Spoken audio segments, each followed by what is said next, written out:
Hello friends, once again welcome back. आज के इस वीडियो में हम कुछ इम्पॉर्टेंट क्वेश्चंस के बारे में डिस्कशन करेंगे जो आपके होम साइंस के वाइबा के पॉइंट ऑफ व्यू से इम्पॉर्टेंट होगा।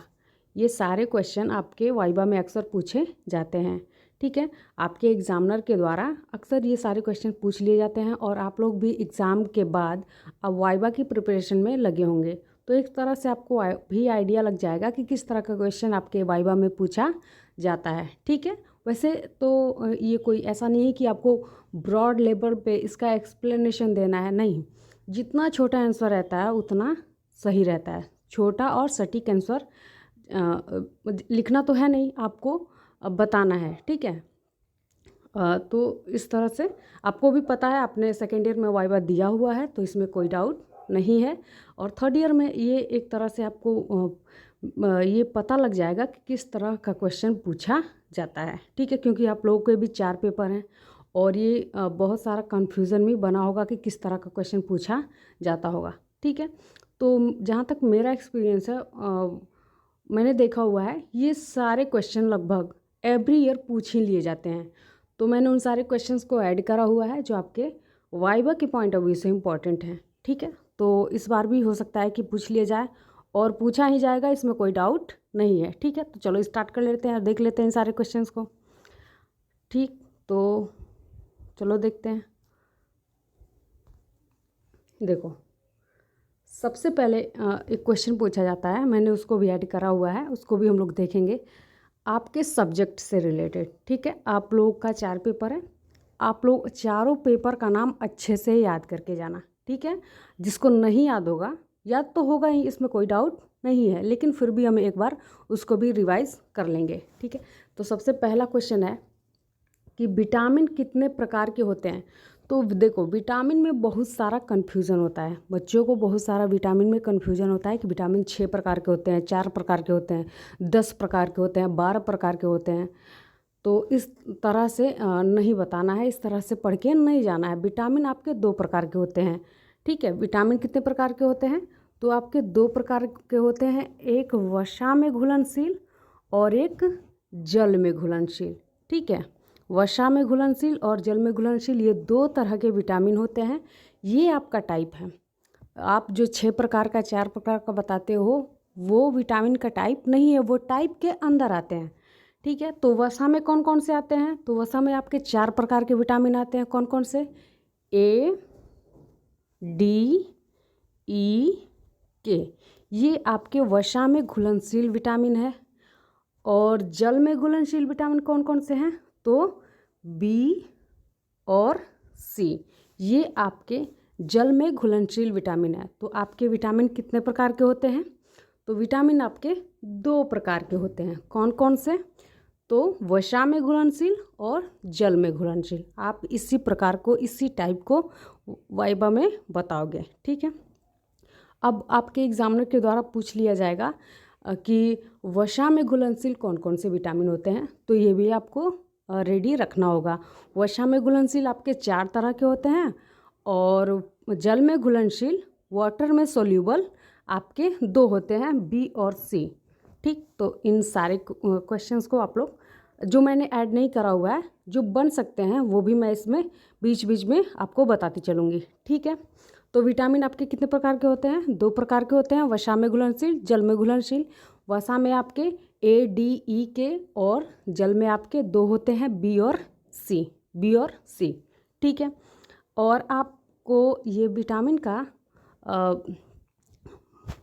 का जो भी रासायनिक नेम होता है, केमिकल नेम होता है आपका, और उससे रिलेटेड उसकी कमियों से जो भी डिजीज़ होते हैं, जो भी रोग होते हैं, उसको भी आप लोग अच्छे से प्रिपेयर करके जाना, क्योंकि वहाँ से भी क्वेश्चन आपके वाइबा में बहुत सारे पूछे जाते हैं, ठीक है। तो देखो, यहाँ पे दिया हुआ है कि विटामिन कितने प्रकार के होते हैं, तो 2 प्रकार के होते हैं। अब इसमें कोई डाउट नहीं है कि विटामिन 2 प्रकार के होते हैं, वसा में घुलनशील और जल में घुलनशील। चलो, अब बहुत ज़्यादा इस पर डिस्कशन करने की ज़रूरत नहीं है, ये आपको माइंड में रखना है कि 2 ही प्रकार के होते हैं। अब अगला क्वेश्चन है, विटामिन के कमी से कौन सा रोग होता है। विटामिन के की कमी से, विटामिन के की कमी से कौन सा रोग होता है, तो देखो यहाँ भी बहुत सारा कन्फ्यूजन होता है विटामिन के में और विटामिन ई में, और यही आपके एग्जामिनर के द्वारा पूछा जाता है, क्योंकि ए से रतौंधी सबको पता है कि ए की कमी से रतौंधी हो जाता है, विटामिन ए की कमी से क्या हो जाता है, रतौंधी हो जाता है, और विटामिन बी की कमी से बेरी, सी की कमी से स्कर्वी, डी की कमी से रिकेट्स। तो इस तरह से ये थोड़े से इजी हो जाते हैं। तो आपके एग्जामिनर के द्वारा अक्सर पूछा जाता है कि विटामिन के की कमी से क्या होता है।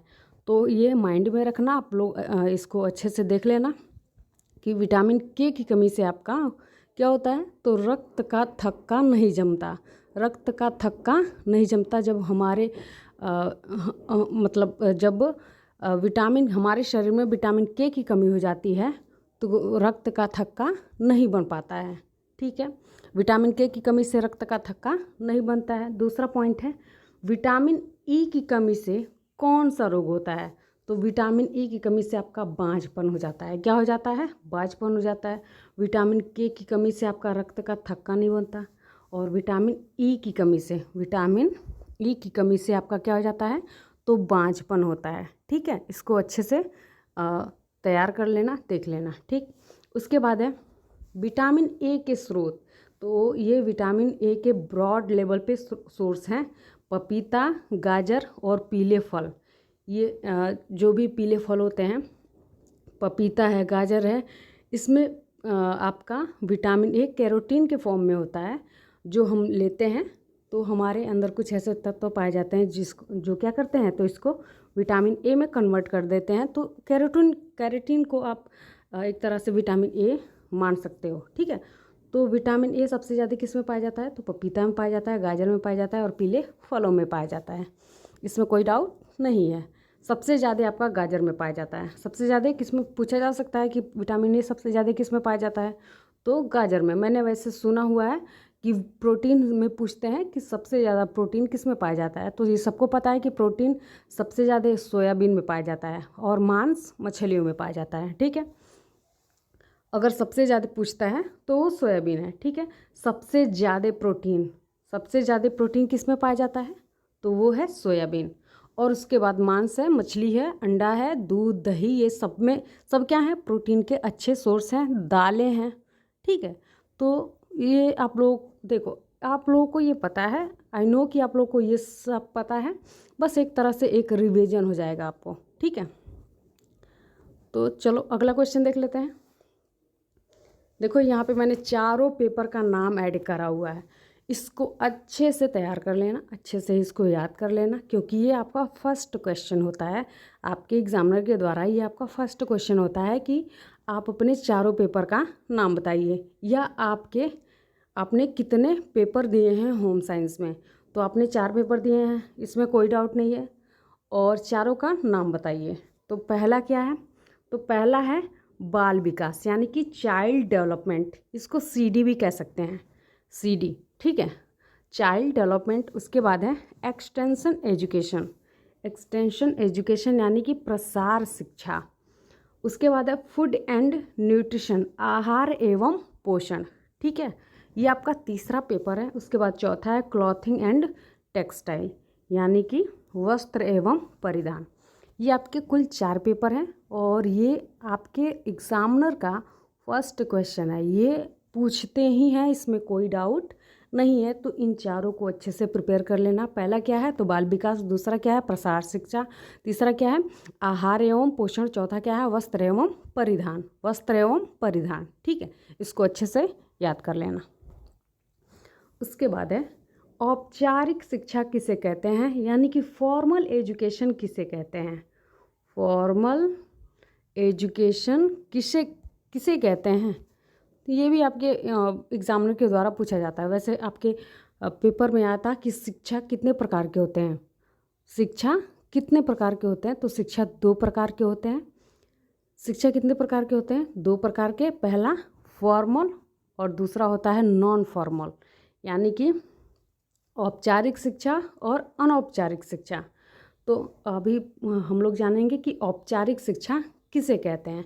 तो देखो, औपचारिक शिक्षा वह शिक्षा होता है जो एक निश्चित स्थान, जो एक ऐसे फॉर एग्जांपल आप कह सकते हो कि जो आप अभी एजुकेशन ले रहे हो, जैसे आपका बीए है, एमए है, इसके बाद एमए होगा, तो अभी आप जो बीए लेवल का जो डिग्री ले रहे हो, जो पढ़ाई कर रहे हो, वो आपका फॉर्मल एजुकेशन है, यानी कि आपका औपचारिक शिक्षा है। यह एक निश्चित स्थान पे एक निश्चित संस्था के द्वारा दिया जाता है। ठीक है, आप एक संस्था में पढ़ते हो कि नहीं पढ़ते हो? पढ़ते हैं। एक संस्था के द्वारा आपका ये फॉर्मल एजुकेशन जो संस्था कराती है, जिसमें आपको प्रमाण पत्र दिया जाता है, जिसमें आपको रिजल्ट मिलता है। ठीक है, तो ये आपका क्या है? फॉर्मल एजुकेशन है, यानी कि जो अभी आप ले रहे हो वो क्या है? फॉर्मल एजुकेशन है। बाकायदा आपका एक विद्यालय होता है, ठीक है, एक महाविद्यालय होता है। उसके बाद आप आपका महाविद्यालय विश्वविद्यालय से जुड़ा रहता है।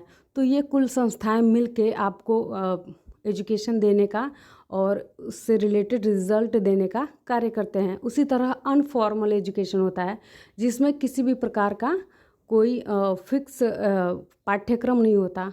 आपके औपचारिक शिक्षा में फिक्स पाठ्यक्रम होता है। ठीक है, आपको बिल्कुल अनुशासन में रहना पड़ता है। आपको मन करे तो भी पढ़ते हो, नहीं मन करता है तो भी आपको औपचारिक शिक्षा में, फॉर्मल एजुकेशन में पढ़ना ही पड़ता है। लेकिन अनौपचारिक शिक्षा में आप अपनी इच्छाओं के द्वारा, मतलब आपको इच्छा है तो पढ़ें, ना इच्छा है तो मत पढ़ें। ये ऐसा होता है आपका अनौपचारिक शिक्षा, यानी कि आप संस्था से बाहर। अनौपचारिक शिक्षा में आप को ये वैसी शिक्षा है जो संस्था से बाहर दी जाती है, जैसे आपका प्रसार शिक्षा है। प्रसार शिक्षा क्या है? तो ये आपको कोई संस्था नहीं देता। आप बाहरी दुनिया से, यानी कि चार्ट के द्वारा, पोस्टर के द्वारा किसी चीज़ के बारे में जान गए। ठीक है, तो जानना ही क्या है? नॉलेज है, शिक्षा है, ज्ञान है। ठीक है, तो इस तरह से आपको समझ में आ गया होगा कि औपचारिक शिक्षा क्या है। तो वह शिक्षा जो निश्चित स्थान पर निश्चित लोगों द्वारा प्रदान की जाती है। इसमें क्या होता है? तो पाठ्यक्रम, विषय तथा समय पूर्व निर्धारित होते हैं, यानी कि पहले से ही फिक्स रहता है कि आपको 9 बजे या 10 बजे जाना है। ठीक है, और आपको कौन कौन सा विषय पढ़ना है और आपका क्या पाठ्यक्रम रहेगा, ये सारा पहले से ही निश्चित रहता है। आप अपने हिसाब से इसमें कुछ भी नहीं करते हो। लेकिन अनफॉर्मल एजुकेशन में क्या होता है? तो आप अपने हिसाब से, आप वो इच्छा वो शिक्षा आपके इच्छा पे मतलब डिपेंड होता है। आपको मन करे तो लो, नहीं मन करे तो मत लो। ठीक है, ये इसको पढ़ने से आपको, फॉर्मल एजुकेशन पढ़ने से आपको डिग्री मिलती है बाकायदा। लेकिन अनौपचारिक शिक्षा जब लेते हो आप, अनौपचारिक शिक्षा लेते हो तो वो आपका गोल ओरिएंटेड होता है, यानी कि आप किसी गोल को सेट करके फिर पढ़ते हो और फिर उस पर वर्क करना शुरू करते हो। ठीक है, तो इस तरह से तुम लोगों को समझ में आ गया होगा। बहुत ज़्यादा इस पर डिस्कशन करने की ज़रूरत नहीं है। सिंपल सा यही समझो कि जो आप अभी एजुकेशन ले रहे हो वो आपका फॉर्मल एजुकेशन है, और कहीं भी बाहर चार्ट पोस्टर के द्वारा या कोई किसी ने सिखा दिया, ठीक है, या किसी ने किसी चीज़ के बारे में बता दिया, तो वो आपका क्या हो गया? Informal education. यानी कि जो आप अपने कॉलेज के बाहर, अपनी संस्था के बाहर सीखते हो वो क्या है? अनफॉर्मल एजुकेशन है। और जो आप संस्था के अंदर सीखते हो वो फॉर्मल एजुकेशन है। ठीक, अब है प्रसार शिक्षा की शुरुआत कब और कहाँ हुई। ठीक है, प्रसार शिक्षा की शुरुआत कब और कहाँ से हुई थी? तो ये सबको पता है कि 1873 ईस्वी में इंग्लैंड के कैम्ब्रिज विश्वविद्यालय से प्रसार शिक्षा की शुरुआत हुई थी। ठीक है, और पूछा जा सकता है कि प्रसार, वैसे मैंने अभी तक सुना नहीं है, बट पूछा जा सकता है कि प्रसार शिक्षा के जनक कौन है। ठीक है, प्रसार शिक्षा के जनक कौन है? तो जेपाल लिगन है। प्रसार शिक्षा के जनक कौन है? तो जेपाल लिगन है। देखो, कैम्ब्रिज विश्वविद्यालय में आपका प्रसार शिक्षा क्या हो गया था? शुरू हो गया था, लेकिन उसका कोई अभी नाम नहीं था। तो जेपाल लिगन ने क्या किया? प्रसार नाम दिया उसको।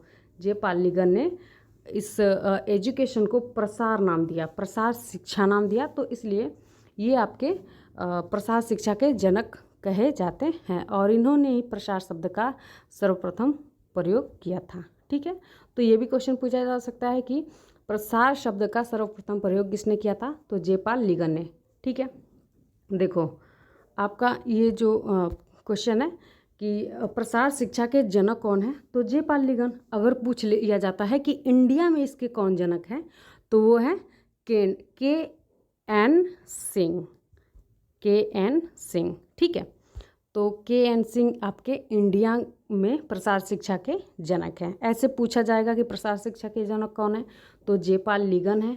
और पूछा जाएगा कि इंडिया में कौन है प्रसार शिक्षा के जनक, तो वो आपके केन सिंह हैं, ठीक है। यहाँ तक क्लियर हो गया होगा। अब आगे देख लेते हैं।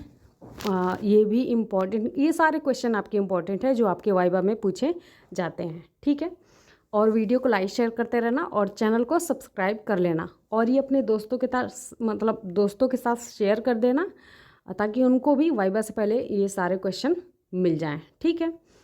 तो अब अगला क्वेश्चन है कि 5 दृश्य साधनों के नाम बताइए। किन्हीं 5 दृश्य साधनों, सबने पढ़ा है कि श्रव्य साधन और दृश्य साधन, श्रव्य साधन के बारे में और दृश्य साधन के बारे में सबने पढ़ा है।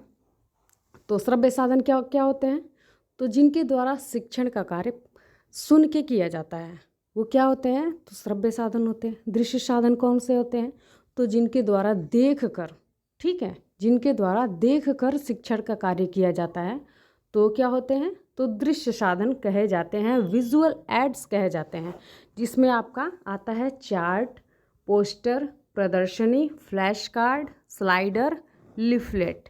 ये पूछा गया था, लिफलेट टिप्पणी में आया था, ठीक है। ये कागज़ का एक तरह से कह सकते हैं कि फोल्ड किया हुआ एक, जैसे आप लोगों ने देखा होगा किसी दवा में या मतलब उस पर कुछ जानकारियाँ रहती हैं किसी प्रोडक्ट से रिलेटेड, जिस प्रोडक्ट के में लिफलेट रहता है, या वो एक कागज़ का कई फोल्ड करके एक प्रपत्र ही होता है, उसको कई फोल्ड करके एक बुक का रूप दे दिया जाता है, उसी को लिफलेट कहते हैं। ये आपका उसमें पूछा गया था, तो हो सकता है कि वाइवा में भी पूछा जा सकता है, ठीक है। तो ये सब आपके क्या है, तो ये आपके दृश्य साधन है। तो आपसे पूछा जा सकता है कि किन्हीं 5 दृश्य साधनों के नाम बताओ, तो इसमें कोई भी डाउट नहीं रहना चाहिए, ठीक है। तो चार्ट, पोस्टर, इनके द्वारा हम क्या करते हैं, सुनते तो हैं नहीं, चार्ट तो कुछ सुनाते नहीं हैं, हम लोग इसको देख के उस पर जो भी जानकारी होती है उसको ग्रहण करते हैं, उसको जानते हैं, उसके बारे में देख कर हम समझ जाते हैं कि इस पे कौन सी जानकारी दी गई है, ठीक है। उसके बाद है तूफान और तनाव की अवस्था कहते हैं। तूफान और तनाव की अवस्था किसको कहते हैं, तो किशोर अवस्था को कहते हैं। ये आपके स्टेनले हॉल ने कहा था। ये किसने कहा था, किशोरावस्था को तूफान और तनाव की अवस्था किसने कहा था, तो स्टेनले हॉल ने कहा था, ठीक है। उसके बाद है गैंग एज। गैंग एज यानी कि ग्रुप एज किसे कहते हैं, या समूहावस्था किसे कहते हैं। बच्चे समूह में कब रहते हैं, तो उत्तर बाल्यावस्था। ये भी क्वेश्चन आपके एग्जाम में पूछा गया था, ठीक है। तो ये कुछ इम्पॉर्टेंट क्वेश्चन है और कुछ फेमस क्वेश्चन है जो आपके एग्जामिनर के द्वारा पूछे जाते हैं, ठीक। तो ये आपका गैंग एज क्या है, तो उत्तर बाल्यावस्था है। ये विशेषताएं हैं आपके अवस्थाओं की। हाँ, और एक और क्वेश्चन पूछा जा सकता है आपके एग्जामिनर के द्वारा कि विकास की कौन कौन सी अवस्थाएं होती हैं, किन्हीं 4 अवस्थाओं के या किन्हीं 2 अवस्थाओं के, ऐसे कुल अवस्थाओं का नाम आप लोग अच्छे से याद करके जाना, ठीक है। पहला क्या होता है, तो पहला आपका गर्भावस्था होता है, उसके बाद होता है दूसरा आपका शैशवावस्था। पूछ लिया जाता है कि विकास की दूसरी अवस्था कौन सी है, तो विकास की दूसरी अवस्था आपकी क्या है, शैशवावस्था। पहली अवस्था क्या है, तो गर्भावस्था है, दूसरी अवस्था शैशवावस्था, उसके बाद आपका बाल्यावस्था। उसके बाद बाल्यावस्था को 2 भागों में डिवाइड किया गया है, उत्तर पूर्व बाल्यावस्था और उत्तर बाल्यावस्था। ये जो भी है पॉइंट, इसको अच्छे से आप लोग प्रिपेयर कर लेना, ठीक है। उत्तर बाल्यावस्था, पूर्व बाल्यावस्था, उसके बाद आता है वया संधि, उसके बाद किशोरावस्था। तो ये सारी जो अवस्थाएं हैं, ठीक है, इसको अच्छे से आप लोग प्रिपेयर करके जाना। उसके बाद है किंडरगार्टन स्कूल की स्थापना किसने की थी। किंडरगार्टन स्कूल की स्थापना किसने की थी, तो वो फ्रोबेल ने किया था। किसने किया था, फ्रोबेल ने। और आपका मॉन्टेसरी स्कूल का स्थापना किसने किया था, तो वो किसने किया था, Montessori, madam Maria Montessori. Madam Maria Montessori ने मॉन्टेसरी स्कूल की स्थापना की थी। और किंडरगार्टन स्कूल की स्थापना तो फ्रॉबेल ने किया था। किसने किया था? फ्रॉबेल ने। ठीक, इसमें कोई डाउट नहीं है। उसके बाद है संज्ञानात्मक विकास का सिद्धांत। संज्ञानात्मक विकास का जो सिद्धांत था उसका प्रतिपादन किसने किया? संज्ञानात्मक विकास का सिद्धांत, संज्ञानात्मक विकास के सिद्धांत का प्रतिपादन किसने किया? तो जीन पियाजे ने किया। इन्होंने कितनी अवस्थाओं को बताया है?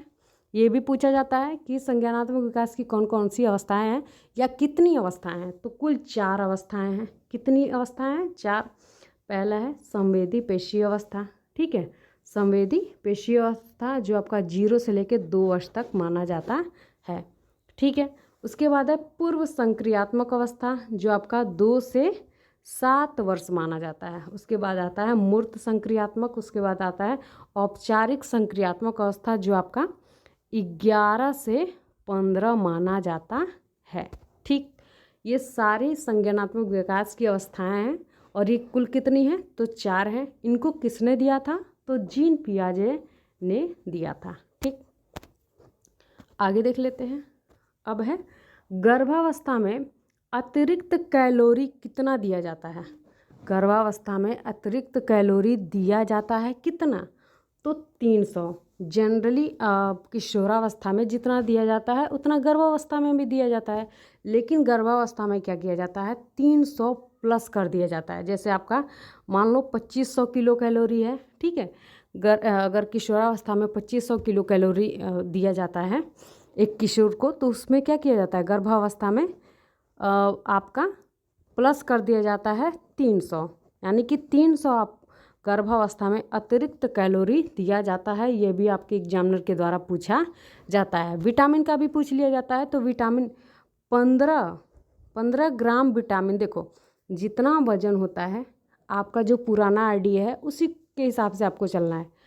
तो पुराने आरडीए के हिसाब से आपका जितना वजन रहता है उतने ग्राम आपको प्रोटीन लेना होता है। तो अगर गर्भावस्था की बात करें तो उसमें क्या होता है? जैसे मान लो कि अगर 55 का वेट है, 55 केजी वेट है, तो उसमें 55 ग्राम प्रोटीन लेंगे। और उसमें अगर गर्भावस्था की अवस्था है तो उसमें क्या करेंगे? 15 को प्लस कर देंगे। ठीक है, तो 15 ग्राम प्रोटीन अतिरिक्त दिया जाता है आपका गर्भावस्था में। और कैलोरी अतिरिक्त कितना दिया जाता है? तो 300। ठीक है, इसमें कोई डाउट नहीं रहना चाहिए। अतिरिक्त का मतलब बढ़ा के दिया जाता है। ठीक है, गर्भावस्था में सारे जो भी न्यूट्रिशन होते हैं उसकी डिमांड बढ़ जाती है, क्योंकि एक साथ 2 लोगों का पोषण होता है। तो इसलिए अतिरिक्त विटामिन, अतिरिक्त कैलोरी, अतिरिक्त कार्बोहाइड्रेट, वसा जो भी होते हैं सबकी अतिरिक्त आवश्यकता होती है, जिसमें से आपका जो इम्पोर्टेंट है मैंने उसको ऐड करा हुआ है। ठीक है, आप लोग चाहो तो इसको पढ़ सकते हो अपने बुक से। ठीक है, या कमेंट बॉक्स में कमेंट करके बताओगे, पूछोगे तो मैं उन सारे क्वेश्चंस को आपको बताऊंगी। ठीक है, और मैंने एक क्वेश्चन ऐड किया हुआ है जो आप लोगों को कमेंट बॉक्स में कमेंट करके बताना है। हाँ, वो क्वेश्चन है सिलाई मशीन के किन्हीं 5 पुर्जों के नाम बताइए। सिलाई मशीन के किन्हीं 5 पुर्जों के नाम बताइए। इसको आप लोग कमेंट बॉक्स में कमेंट करके ज़रूर से बताना। ठीक है, इससे मुझे भी एक फीडबैक मिलेगा कि आप लोग अच्छे से पढ़ाई कर रहे हो। ठीक है, तो आप इसको बताना, इस क्वेश्चन को, कि सिलाई मशीन के किन्हीं 5 पुर्जों के नाम बताइए। ये आपके एग्जामिनर के द्वारा हर साल पूछ लिया जाता है। ये सारे क्वेश्चन पूछे ही जाते हैं। ठीक, तो इसको आप लोग कमेंट बॉक्स में कमेंट करके बताएंगे। उसके बाद है फ्रिज में, very very important question, fridge में कौन सा गैस भरा जाता है? ठीक है, फ्रिज में कौन सा गैस भरा जाता है? तो पहले देखो, पहले क्या भरा जाता था? ऐसे इसको भी बताओगे तो कोई दिक्कत नहीं है। फ्रियॉन 12 और क्लोरोफ्लोरोकार्बन जो CFCS जिसको कहा जाता है शॉर्ट में क्या कहा जाता है? तो CFCS यानी कि क्लोरोफ्लोरोकार्बन, और उसको फ्रियॉन 12 भी कहा जाता है। ये पहले भरा जाता था। वर्तमान में आपका फ्लोरोथेन, ठीक है, टेट्राफ्लोरोथेन आपका वर्तमान समय में, यानी कि अभी जो प्रेजेंट टाइम चल रहा है, इस समय आपका ये जो गैस है वो आपके फ्रिज में भरा जाता है। टेट्राफ्लोरोथेन, टेट्राफ्लोरोथेन, ठीक है। इसको आप लोग अच्छे से याद करके जाना। अगर इस तरह से आप लोग बताओगे कि पहले ये भरा जाता था अब ये भरा जाता है, तो इस तरह से आपका जो अटेंशन है वो, और आपका जो इम्प्रेशन है एक तरह से एग्जामिनर पे और अच्छे से पड़ेगा। आपका जो प्रभाव है वो एग्जामिनर पे अच्छे से पड़ेगा, ठीक है। आप अगर इतना बताते हो तो, वैसे आप इतना भी बताओगे फ्रियान 12 या क्लोरोफ्लोरो कार्बन या CFCS तो भी काम चल जाएगा। लेकिन इस तरह से बताते हो कि क्लोरोफ्लोरो कार्बन या फ्रियान 12 पहले भरा जाता था, अभी प्रेजेंट टाइम में टेट्राफ्लोरोथेन भरा जाता है, ठीक है। अब क्या है, पूरक आहार किसे कहते हैं, ठीक है। पूरक आहार किसे कहते हैं, तो सबको पता है कि 6 महीने के बाद जो बच्चे को आहार दिया जाता है उसी को क्या कहा जाता है, तो पूरक आहार कहा जाता है। और इसी तरह से आपको बताना भी है कि 6 महीने के बाद बच्चे को जो आहार दिया जाता है, जैसे दाल है, दाल का पानी है, दलिया है, खिचड़ी है, हलवा है, सूजी का हलवा, ठीक है, और मैश किया हुआ भोजन, उबला आलू, ये क्या है, और जूस है, दाल का पानी है, खिचड़ी है, ये सारे मैंने अभी बताया, ये सारे आपके क्या है, तो आपके पूरक आहार है। सेरेलैक का आप लोगों ने नाम सुना होगा, जो पहले से ही रेडीमेड एक तरह से मटेरियल है जो बच्चे को पूरक आहार के फॉर्म में दिया जाता है, ठीक है। तो दलिया, खिचड़ी, दाल का पानी, जूस, सेरेलैक, हॉर्लिक्स, ये सब क्या है, तो आपके पूरक आहार हैं जो बच्चे को 6 महीने के बाद दिया जाता है, ठीक। अब अगला क्वेश्चन देख लेते हैं, ड्राफ्टिंग किसे कहते हैं। ड्राफ्टिंग, तो देखो जब भी आप कपड़ा सिलने जाते हो, ठीक है, मान लो ये एक कपड़ा है, तो इस पर क्या करते हो आप, चाक मिट्टी की सहायता से ये ड्राफ्ट तैयार करते हो कि हमको इसी के हिसाब से कटिंग करनी है, और इसी के हिसाब से आप क्या करते हो, कट कर देते हो। तो ये जो आपने खाका तैयार किया है इसी को ड्राफ्टिंग कहा जाता है। तो आप लोग इसको इस तरह से कह सकते हो कि कपड़े की कटिंग करने से पहले चाक मिट्टी के सहायता से या चाक मिट्टी के द्वारा जो खाका बनाया जाता है, कपड़े पे जो खाका बनाया जाता है उसी को ड्राफ्टिंग कहते हैं। क्या कहते हैं, ड्राफ्टिंग कहते हैं, ठीक है। ये आपको वैसे किसी बुक में नहीं मिलेगा, मैंने ये खुद डेफिनेशन बनाया हुआ है, ठीक है। आपको भी समझ में ये चीज़ आ जाएगी तो उसको बोलने में कोई हिचकिचाहट नहीं होगी। ड्राफ्टिंग किसे कहते हैं, तो कपड़े की कटिंग करने से पहले जो भी उस पर ड्राफ्ट बनाया जाता है, किसकी सहायता से, चाक मिट्टी की सहायता से, ठीक है, तो उसी को ड्राफ्टिंग कहा जाता है। इसमें बहुत ज़्यादा झंझट नहीं है, ठीक है। तो इसको आप लोग अच्छे से प्रिपेयर कर लेना। उसके बाद है चिकनकारी कहाँ की कढ़ाई है। चिकनकारी एक क्या है, कढ़ाई है। चिकनकारी क्या है, कढ़ाई है, जो लखनऊ यानी कि उत्तर प्रदेश के लखनऊ की फेमस कढ़ाई है। ये कहाँ की फेमस है, तो लखनऊ की, और लखनऊ सबको पता है कि उत्तर प्रदेश में है। तो चिकनकारी कहाँ की कढ़ाई है, तो लखनऊ की है। उसके बाद है कांथा, सॉरी यहाँ पे थोड़ा सा टाइपिंग मिस्टेक हो गया है, कांथा कहाँ की कढ़ाई है, तो कांथा आपका बंगाल का है, ठीक है। कांथा, कांथा आपका कहाँ का है, तो बंगाल की कढ़ाई है, ठीक है। इसमें बहुत सारे टाके यूज किए जाते हैं, उसको भी आप लोग अच्छे से याद करके जाना, ठीक है। अब अगला क्वेश्चन है, और ये आपका लास्ट स्लाइड है, ठीक है, और इसमें भी कुछ क्वेश्चन ऐड हुए हैं जिनको आप लोग देख सकते हो, ठीक है। ये आपका दिया है कि ताना और बाना किसे कहते हैं। ताना और बाना किसे कहते हैं, ये भी इम्पॉर्टेंट क्वेश्चन है जो आपके एग्जामिनर के द्वारा पूछा जाता है, अक्सर पूछा जाता है। ताना बाना किसे कहते हैं, तो ताना, देखो जब भी कपड़े की बुनाई होती है तो जो लंबवत धागा होता है, ठीक है, लंबवत धागा होता है उसको क्या कहते हैं, उसको ताना कहते हैं।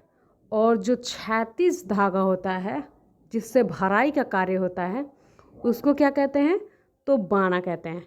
ये क्या हो गया आपका, ताना हो गया, ये आपका ताना हो गया।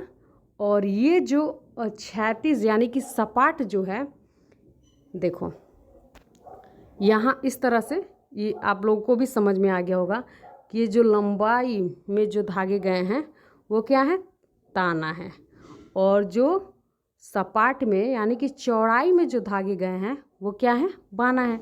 तो इस तरह से आप इसको परिभाषित कर सकते हैं कि कपड़े की बुनाई में लंबे धागों या कह सकते हो लंबे धागों की श्रृंखला को ताना या लंबे धागे को ताना तथा चौड़ाई के धागे को बाना कहते हैं। ठीक है, मैंने बहुत छोटा छोटा आंसर बनाया है, आप लोग इसको अच्छे से तैयार कर सकते हो। ठीक है, और ये भी समझ में आ जाएगा तो आप इसको अपने से खुद से इसका डेफिनेशन क्रिएट कर सकते हो। और ये क्रिएटिविटी तो होनी चाहिए कि अगर चीज़ें समझ में आ गई तो आप उसका डेफिनेशन भी बना सको, ताकि आप जो बनाते हो वो आपके लिए ईजी रहता है। ठीक है, तो मैंने यहाँ पे कुछ शब्द ऐड करे हुए हैं जहाँ से आपको एक तरह से गाइड मिल जाएगा कि किस तरह से हमको इसे प्रोनाउंस करना है या किस तरह से हमें इसको बोलना है। ठीक है, तो ताना बाना हो गया कि कपड़े की बुनाई में लंबे धागे को क्या कहते हैं, तो ताना कहते हैं, और चौड़ाई के धागे को बाना कहते हैं। ठीक, उसके बाद है कार्बोहाइड्रेट से भरपूर भोज्य पदार्थ। तो आप भोजन के बारे में सोचना शुरू कर देते हो कि कौन से भोजन है, कौन से भोजन है। आपको सिंपली थोड़ा सा कंफ्यूज करने के लिए इधर उधर क्वेश्चन पूछे जाते हैं। भोज्य पदार्थ का मतलब होता है कि जिसमें आपका कार्बोहाइड्रेट पाया जाता है। तो आपका हो गया गेहूँ, चावल, ठीक है, ज्वार, बाजरा, जो भी मोटे अनाज है सब में आपका कार्बोहाइड्रेट पाया जाता है।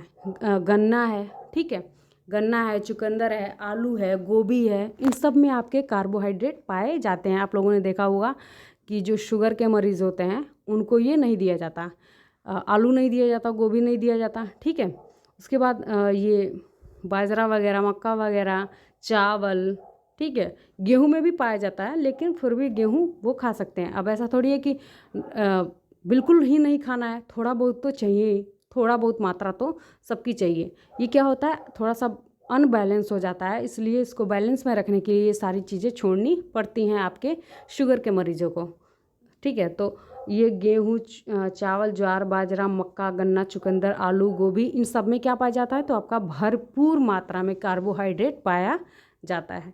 तो अगर पूछते हैं कि प्रोटीन से भरपूर भोज्य पदार्थ का नाम बताइए, कार्बोहाइड्रेट से भरपूर भोज्य पदार्थ का नाम, तो भोज्य पदार्थ का मतलब आप भोजन के बारे में सोचने मत लग जाना।